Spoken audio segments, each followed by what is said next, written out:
Hello my dear student, see this question has been asked in CBSE Board 2023. So look over here carefully.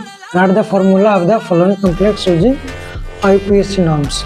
डायक्लोराइडो 20 ethanol का 2 diamond cobalt 3 इसका oxidation state दिया गया। अब देखिए सबसे पहले जो आपका फॉर्मूला लिखा जाता है इसमें सबसे पहले हम लोग कोऑर्डिनेशन स्फीयर लिख देंगे, जो आपका कोऑर्डिनेशन स्फीयर। अब देखिए इसमें सेंट्रल मेटल आइटम को देखेंगे तो सेंट्रल मेटल आइटम आपका कोबाल्ट है, इसमें लिखेंगे आपको CO हो जाएगा। अब देखिए जो सेंट्रल मेटल आइटम है इसके आगे हम लोग देखेंगे कि क्या आपका दिया गया है। तो देखिए आपका डायक्लोराइडो 20 इथेनॉल 2 डायमंड, तो ये आपका लिगेंड का नाम दिया गया है। और लिगेंड के पहले आपका जो नेमिंग अगर रहता तो आपका हो जाता काउंटर आयन, तो जिसमें आपका कोई काउंटर आयन नहीं है और काउंटर आयन रहता तो इस कॉम्प्लेक्स का पहले स्टार्टिंग में होता। अब देखिए एक चीज़ और, इसमें ये जो आपका सेंट्रल मेटल आइटम है इसके बाद भी आपका कोई काउंटर आयन नहीं है, अगर रहता तो कॉम्प्लेक्स के लास्ट में लिखा था। तो इसका अब हम लोग लिगेंड लिखेंगे तो हो जाए आपका डायक्लोराइड है, तो 2 आपका क्लोरीन है।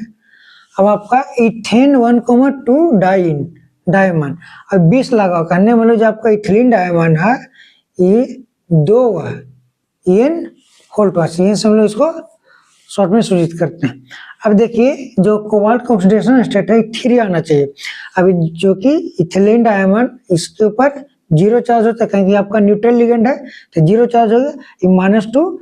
अगर इसके ऊपर कुछ नहीं तो बराबर अगर 0 करेंगे तो इसका ऑक्सीडेशन स्टेट 2 आएगा, लेकिन यहाँ पर हमको एक -1 कर देना पड़ेगा तभी कोबाल्ट का ऑक्सीडेशन स्टेट आपका 3 आएगा। अब देखिए निकाल सकते हैं यहाँ पर इसका ऑक्सीडेशन नंबर कोबाल्ट का, तो इसको x मान लीजिए, क्लोरीन के ऊपर -1 चल तो -1 × 2 हो गया आपका 0 × 2 बराबर कर दीजिए यहाँ पर आपको +1 करना पड़ेगा, -1 नहीं होगा +1 होगा। अभी हो गया आपका x -2 है तो इधर आ जाएगा तो आपका +2 हो गया, अब +1 तो x बराबर हो गया आपका 3 करने का मतलब जो कोबाल्ट है इसका ऑक्सीडेशन स्टेट +3 आ रहा है, सही मतलब इसके ऊपर + चार्ज होगा। पूरा लेक्चर देखने मेरे चैनल सब्सक्राइब करिए, फैंटम स्टडी क्लासेस और ज़्यादा आप लोग शेयर करिए।